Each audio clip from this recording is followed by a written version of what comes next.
Bismillahirrahmanirrahim. Assalamualaikum warahmatullahi wabarakatuh. Rabbi ishrah li sadri wa yassir li amri wahlul 'uqdatam min lisani yafqahu qawli.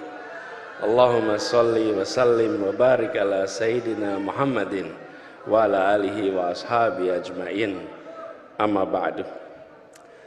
Yang saya hormati senior kita, saya hormati orang tua kita Pak JK dan Ibu Pak Mahfud MD, kemudian Pak Gubernur, Ibu Ketua DPRD, dan seluruh senior trainer kita semua, termasuk presidium yang saya hormati, serta seluruh peserta Munas ke-11 KAHMI.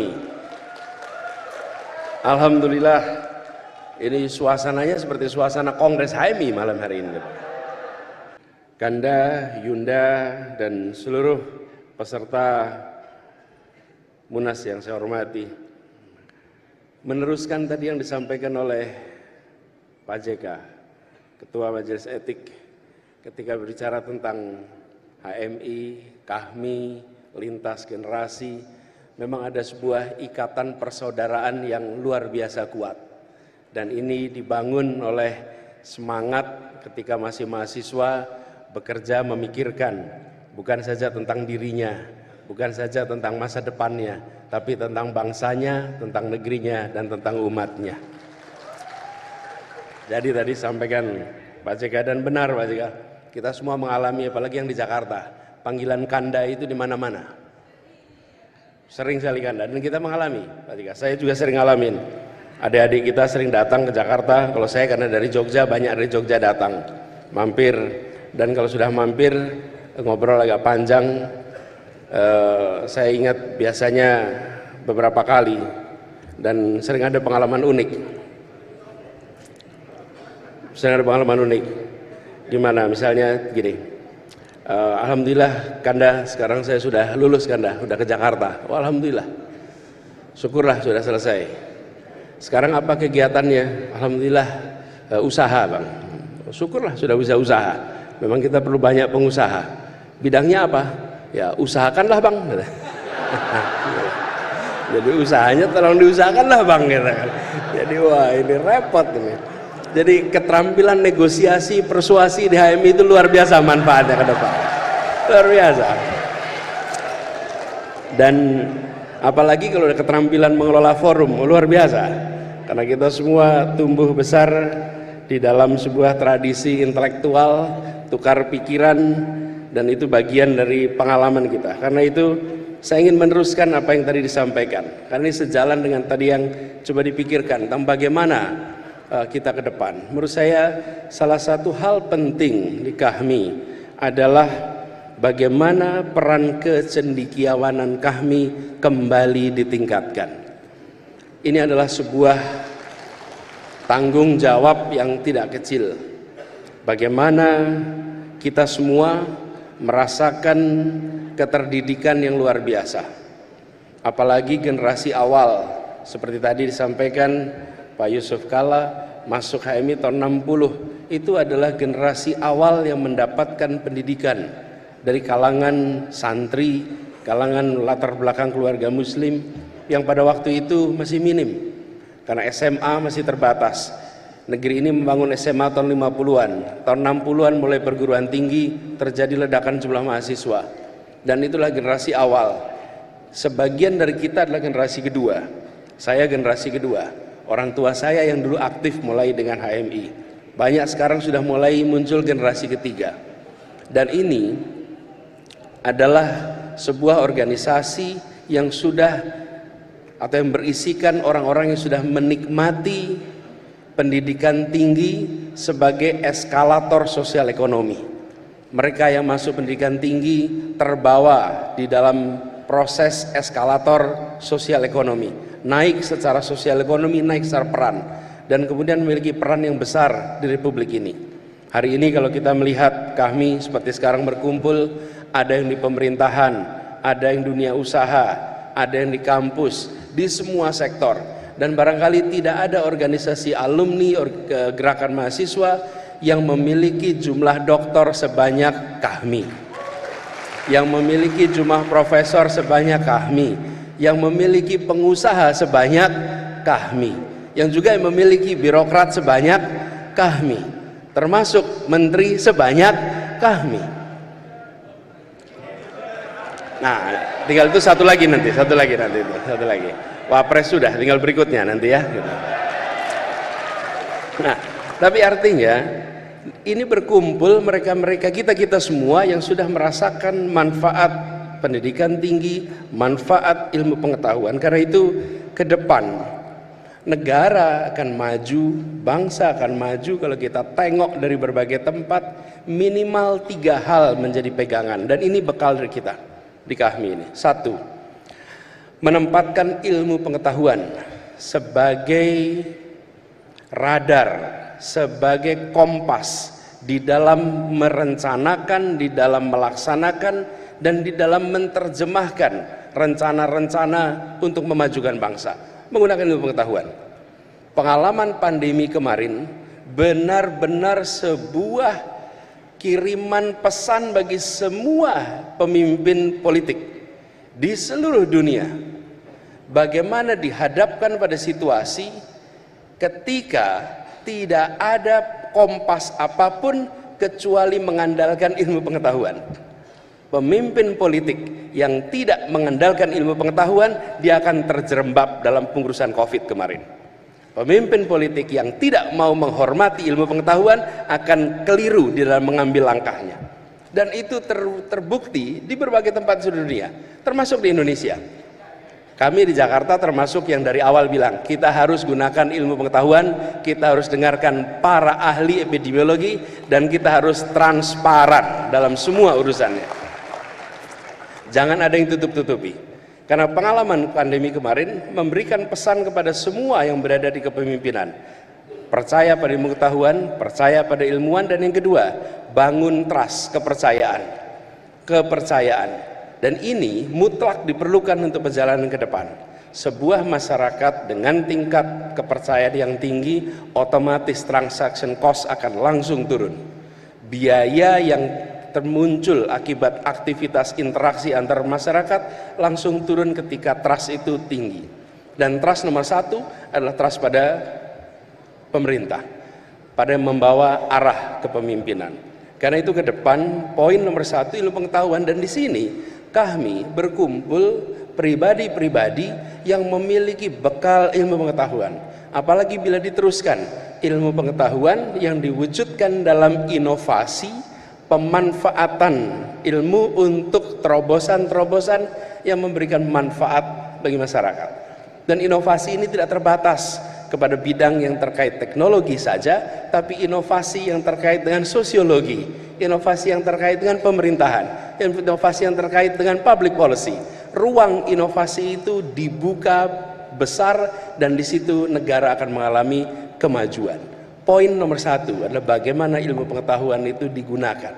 Akhir-akhir ini kita sering merasakan ilmu pengetahuan sering dianggap nomor 2, teori sering dianggap tidak penting, ilmu sering dianggap nomor sekian, yang penting hasil. Belum tentu. Kalau kita tidak menggunakan rumusan yang benar, hasilnya tentu tidak akan bisa benar. Itu pertama. Yang kedua, etos kerja. Tidak ada pilihan lain etos kerja. Kemauan untuk kerja keras, kemauan untuk kerja tuntas. Dan kita menyaksikan bagaimana organisasi ini berisi orang-orang yang ulet, tangguh, sanggup bekerja keras. Kalau tidak berada di dalam posisi-posisi yang kita lihat sekarang. Bapak Ibu sekalian, teman-teman yang saya hormati, pada saat kita buka puasa di Jakarta, KAHMI bikin acara buka puasa. Ketika buka puasa itu, lalu kita ada tuan rumah dari buka puasa itu. Para tuan rumah ini adalah pribadi-pribadi yang dibanggakan oleh KAHMI. Di tempatnya Pak JK, tempat Pak Mahfud, tempat gantian ini kita semua.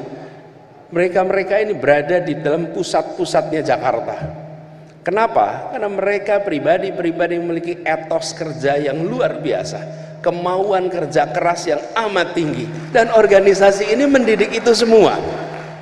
Karena itu ketika bicara tentang etos kerja, tidak ada pilihan lain untuk kita mendorong. Makanya saya sering agak terganggu Pak kalau lihat ada hari Minggu diadakan jalan santai.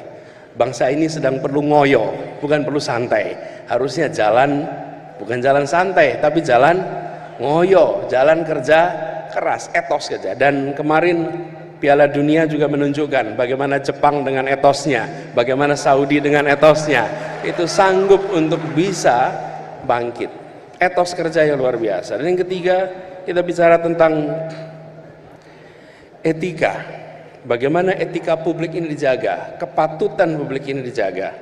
Etika ini bukan soal salah dan benar secara hukum, tapi patut dan tidak. Dan kita menyaksikan bangsa-bangsa yang maju, negara yang maju menjaga yang disebut sebagai kepatutan, etika di dalam masyarakat. Kami, HMI, memiliki stok pengalaman yang begitu banyak di dalam menjaga etika ini. Karena itulah kalau kita bicara tentang ke depan, tengok ke belakang. Tengoklah para pendiri Republik ini. Kalau kita menengok pendiri-pendiri Republik ini, rasanya seperti menengok jajaran Kahmi di masa itu. Waktu itu belum ada Kahmi, karena HMI baru ada tahun 47. Siapa mereka ini? Para alumni Jong Islamitan Bond, para alumni berbagai organisasi. Mereka adalah pribadi yang satu, punya pondasi agama, pondasi Islam yang kuat. Yang kedua, mereka terbuka pemikirannya dengan gagasan-gagasan dari ilmu pengetahuan yang beredar di masanya. Mereka memiliki etos kerja yang luar biasa. Mereka tidak pernah jera, baru pun harus menghadapi tantangan kolonialisme yang luar biasa. Dan mereka menjaga etika publik dengan amat tinggi.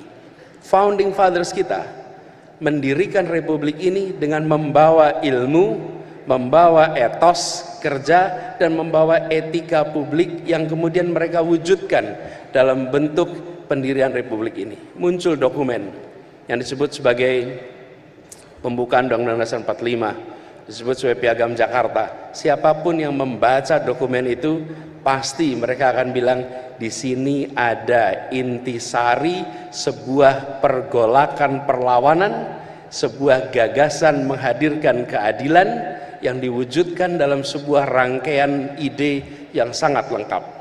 Dibandingkan dengan berbagai negara lain, kalau kita lihat konstitusi, jarang yang memiliki pembukaan sedalam yang dimiliki oleh pembukaan Undang-Undang Dasar 45 kita.